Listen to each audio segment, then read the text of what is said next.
Kalau kebanyakan orang menganggap dunia literasi itu kan seperti menulis, menulis ini Indonesia itu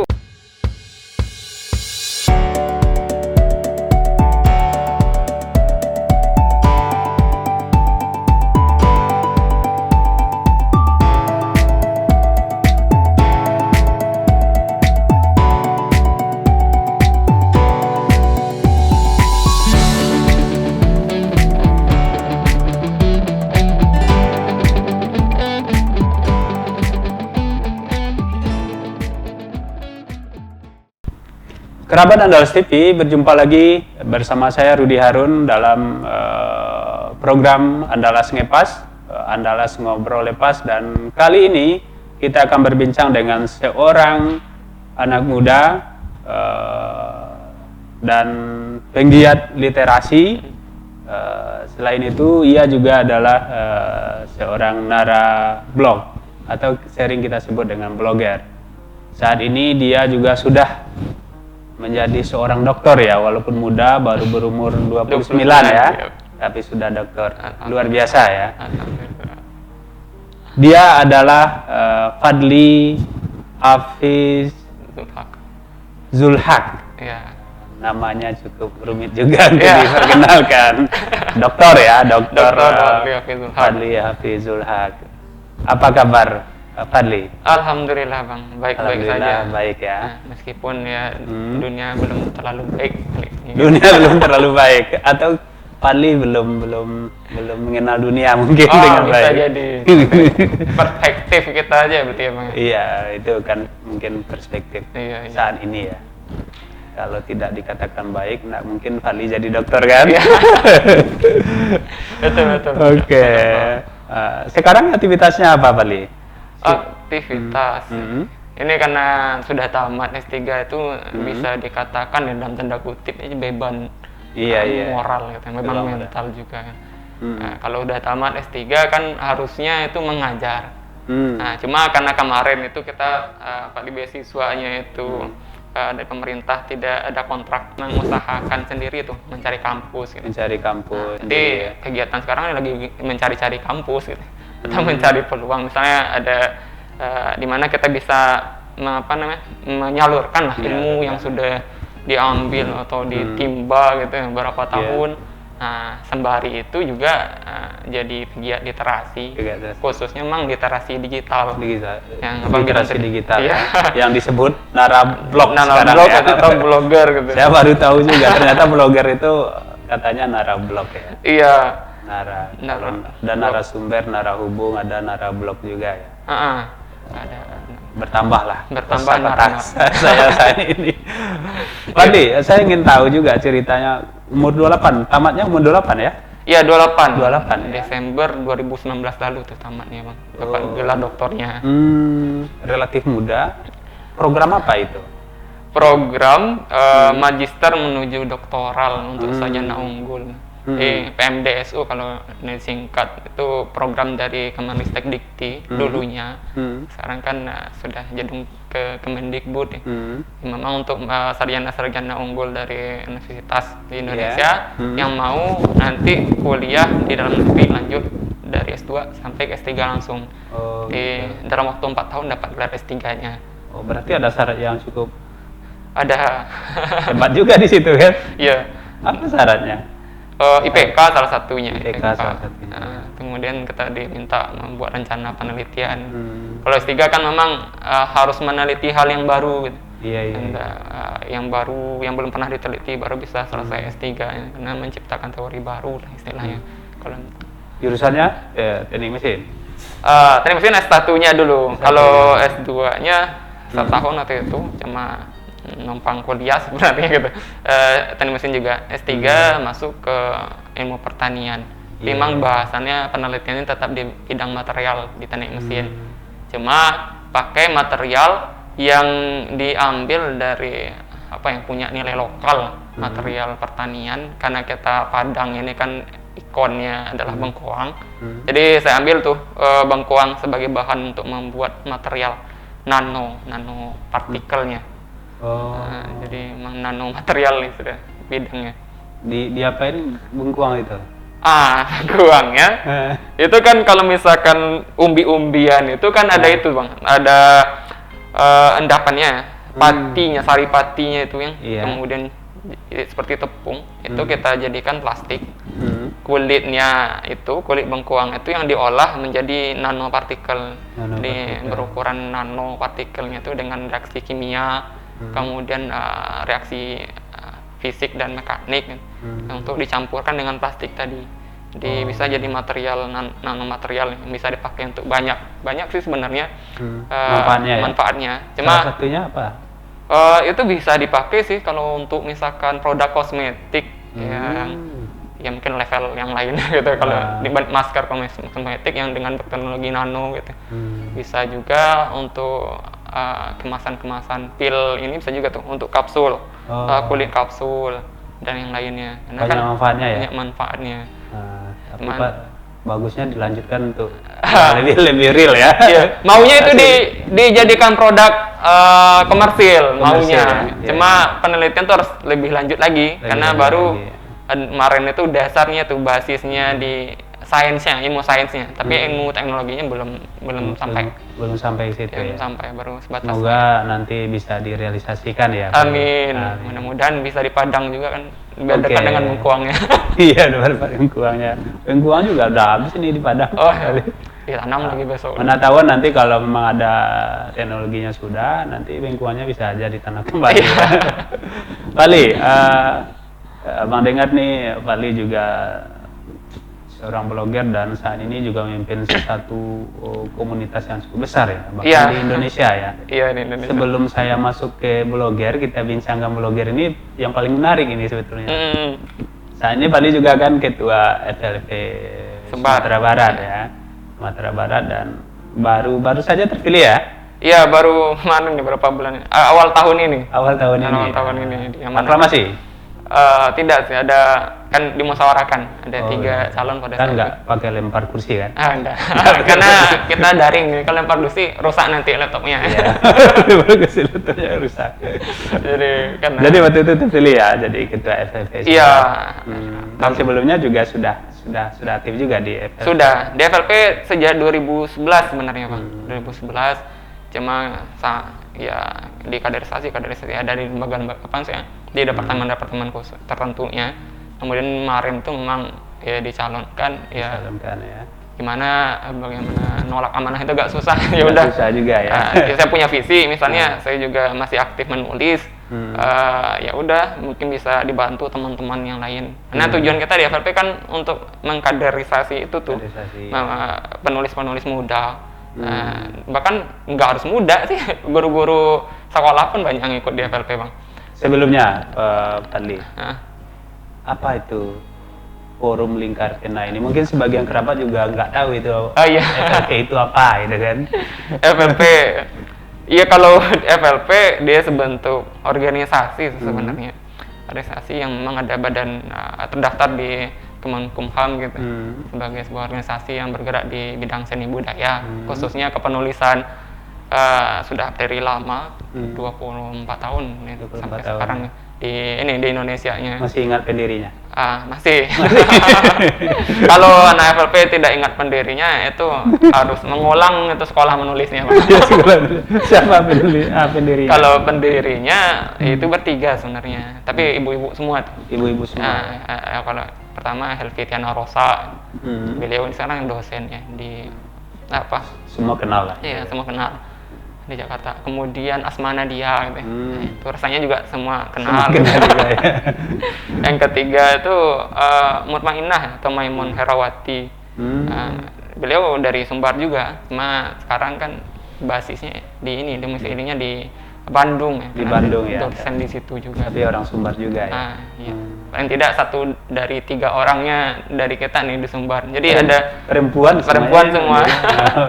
Atau jangan dulu Forum Lingkar Perempuan mungkin.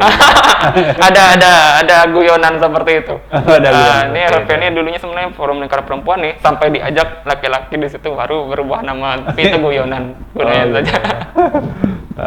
Ada guyonan seperti itu ya. Iya. Jadi kalau di Sumbar bagaimana di FLP di Sumbar? Nah, di Sumbar, karena saya diamanahkan jadi ketua wilayah, kita ada kepengurusan sebenarnya, kepengurusan di wilayah itu yang banyak sih, anggota itu beragam latar belakangnya, dari guru, dari mahasiswa, ada siswa juga, macam tujuannya memang membawa visi kita tuh, menerapkan pilar-pilar di FLP itu dalam namanya wadah atau dunia literasi lah di Sumbar, menyemarakkan dunia literasi Sumbar. Kalau kita di FLP itu ada 3 pilarnya. Pertama pilar Apa itu? keorganisasian gitu. Karena kan kita FLP organisasi, bukan sekadar komunitas gitu. Kalau organisasi itu ada fungsi organisasinya gitu.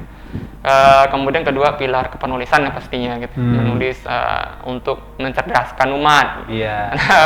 Jadi menulis sambil berdakwah ini. Iya.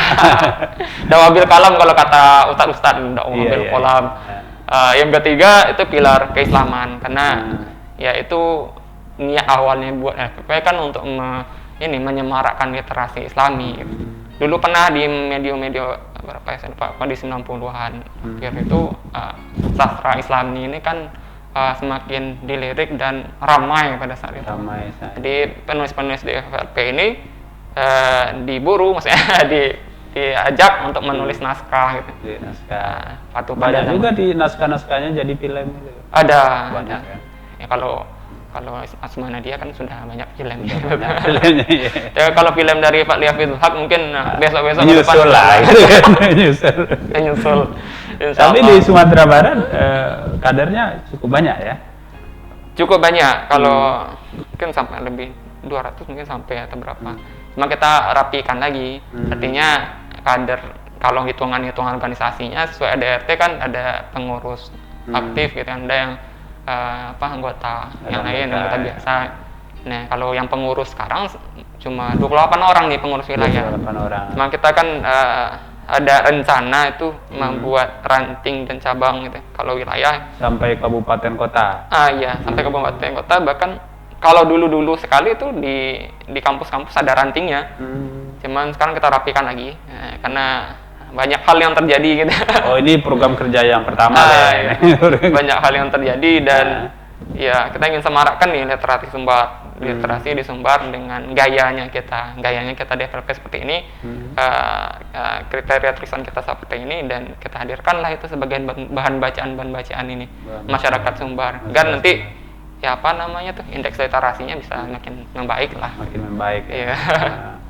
Artinya nanti karya-karya dari kader FLP sendiri nanti bisa menjadi rujukan lah bagi masyarakat ya? Iya, bisa menjadi rujukan, bacaan, jadi bahan bacaan. Dan ya, setiap tahun itu ada memproduksi buku kita programkan. Kalau iya seminimal mungkin antologi lah gitu. Antologi karya. Kalau sekarang sedang digarap juga antologi karya. Cuman buku-buku solo dari penulis, dari anggota itu program pribadi sebenarnya. Tapi kita coba dorong kawan-kawan saya bisa menulis buku minimal satu orang itu satu buku setahun. Yang mau fiksi silakan, yang mau non fiksi silakan. Cuman FLP ini kan identik dengan penulisan fiksi Islami sebenarnya. Islami ya. Kalau non fiksi tidak banyak tuh. Iya. Apalagi memang terlalu berat mungkin. Terlalu berat gitu, berat dan ya harus riset ini riset itu dan macam gitu. Kalau tapi non fiksi itu juga mestinya riset juga. Kalau enggak ngaco juga ngaco. Kan? Kalau Pali sendiri sudah kalau banyak yang penulisan fiksi atau yang lebih non fiksi? Itu ada ceritanya tuh Bang. Ceritanya dulu awal saya nulis itu kan belajarnya fiksi. Karena menulis fiksi itu kan gampang, apalagi bagi anak sekolah tuh. Kalau anak sekolah lagi kasmaran bikin puisi itu gampang sekali gitu ya. Atau mungkin anak-anak sekolah lagi ada galau-galau pubertas bikin puisi, bikin cerpen gampang. Saya bikin puisi, saya bikin cerpen sampai tamat waktu itu SMA, masuk kampus karena juga faktor ekonomi juga harus menulis dan kirimkan ke koran. Dapat honor untuk bantu nambah uang kuliah gitu kan, uang jajan. nulis fiksi, nulis cerpen waktu itu dimuat di media lokal. Setelah itu 2015 kan masuk S3, S2, S3. Nah, kalau bahan bacaannya kan sudah berbeda. Kalau dulu pas nulis cerpen itu sehari minimal baca 1 cerpen. Kalau pas masuk kuliah S2, S3 bacanya artikel jurnal gitu. Ya. Kata orang kan kamu adalah seperti apa yang kamu baca, kamu adalah apa yang kamu baca gitu. Kalau bacanya fiksi ya nulisnya fiksi, kalau bacanya non fiksi artikel ilmiah, akhirnya saya banting setir tuh dari penulisan fiksi ke non fiksi. Jadi kalau bacanya religius, ini bisa juga jadi. Kalau nggak ke kiri dikit, di kiri juga lah ya. Gitu. Kalau di tengah juga. Tengah juga, kalau mendarat juga gitu. Kalau sekarang apa program yang tengah dipersiapkan oleh FLP? Iya. Selain pembenahan organisasi tadi. Ya, pembenahan organisasi itu ya biasa. Setiap organisasi ada masalah internalnya gitu ya, Pak ya. Iya. Bukan masalah persoalan misalnya. Kalau untuk ke eksternal, kita mau mengajak masyarakat untuk menyemarakkan literasi itu dengan format-format yang berbeda, seperti ini. Kalau kebanyakan orang menganggap dunia literasi itu kan seperti menulis, menulis ini itu oke, itu dasarnya seperti itu. Tapi tulisan ini kan bisa dimanifestasikan atau diubah bentuknya ke bentuk yang lain. Kalau kawan-kawan sekarang itu bukan kawan di FLP tapi nasional gitu. Gemar betul bikin podcast ya Bang ya. Podcast di Spotify atau semacamnya. Tapi itu kan mulainya dari sebuah transkrip gitu, naskah. Nah, kita di FLP ingin mengajak masyarakat untuk mencoba ke sana, tapi sesuatu yang mungkin lebih menyenangkan seperti dongeng gitu. Jadi kita rencanakan pelatihan mendongeng, terutama untuk ibu-ibu atau mungkin guru TK lah dulu yang penting-pentingnya. Itu yang pertama. Kemudian juga guru-guru jadi orang yang sangat semangat sekali untuk belajar menulis, karena ternyata mereka dituntut untuk menulis gitu. Nulis buku untuk nulis ini, akhirnya kita rencanakan. Guru-guru memang perlu juga dilatih ya. Iya, kita rencanakan bikin workshop untuk artikel populer ilmiah. Artikel populer ilmiah sama buku. Nah, kalau guru punya buku kan bisa dilaporkan tuh untuk membantu dia profesinya gitu. Profesinya sebagai guru. Sama kayak dosen juga artikel. Karena kemarin dulu Abang pernah jadi editor dulu kan? Ada guru ngirim tulisan kan? Isinya semuanya rujukan kan? Nggak diturunkan kan? Marah-marah ini guru nih. Artinya itu memang perlu juga diperbaiki kan? Iya. Selain pelatihan untuk mendongeng dan pelatihan untuk guru, apa lagi? Ke sekolah juga kita rencanakan untuk ada siswa. Nah, ya kita khawatir anak-anak muda sekarang itu semakin malas untuk membaca gitu. Maunya menonton gitu. Saya senang sekali misalkan ada anak-anak berkarya jadi konten kreator di YouTube misalnya, atau di aplikasi-aplikasi berbagi video seperti TikTok, sebut saja TikTok atau Snack Video gitu. Bagus, mereka juga ada kontennya memang bagus, mengedukasi masyarakat gitu. Tapi tentu kita tidak bisa meninggalkan budaya-budaya menulis. Apalagi bagi mahasiswa itu budayanya ada 3 membaca, menulis, dan berdiskusi gitu. Nah, kalau membaca dan menulisnya malas itu agak susah tuh. Jadi, itu yang kita coba dari anak-anak sekolah. Kalau udah kuliah langsung diajak untuk belajar menulis kan susah. Mereka juga sibuk di kampus gitu. Kalau dari sekolah ditumbuhkan minatnya, misalnya bisa tuh ketika kampus gampang lagi. Tinggal mengikut, tinggal lanjutkan. Gitu. Sepertinya ini bisa juga kerjasama dengan Saintia. Bisa, insya Allah. Kita punya kegiatan tahun kemarin itu ada Saintia Goto School. Ada semacam pelatihan jurnalistik dasar dan menulis kreatif. Nanti kita ajak lah bareng-bareng FLP ya. Bisa Bang, insya Allah. Kita komunikasikan lagi nanti. Selain itu, kali masih ada? Banyak misalnya targetnya buku 4 dalam 1 tahun ini ada enggak dari? Ada sama satunya kita kan akan ngasih penulisan dan mengajak masyarakat berliterasi. Kita ada buat perpustakaan namanya Rumah Cahaya tuh. Rumah Rumah Cahaya. Baca dan Hasilkan Karya. Tapi Ah. itu ininya tuh apa namanya tuh cikal bakal. Karena Cikal tujuan sebenarnya kita pengen jadi TBM, Taman Baca Masyarakat. Taman Baca Masyarakat, cuma tentu harus diinisiasi. Diinisiasi Sudah ada anggota, sudah aktif kegiatan, baru setelah itu diajukan untuk menjadi TBM ke dinas-dinas terkait kan. Iya, iya, iya. Biar nanti masyarakat lebih lebih Saya semangat kira itu membaca. bisa direalisasikan oleh FLT. Gubernur pasti dukung itu. Iya. Karena kegiatannya baik kan? Iya, baik. Kegiatan baik dan strategis juga untuk menumbuhkan karakter di tengah-tengah masyarakat. Gitu. Insya Allah. Insya Allah. Mantap Ali. Oke, kerabat Analis TV, kita rehat sejenak dan nanti kita akan melanjutkan perbincangan yang lebih hangat, terutama tentang Nara Blogger.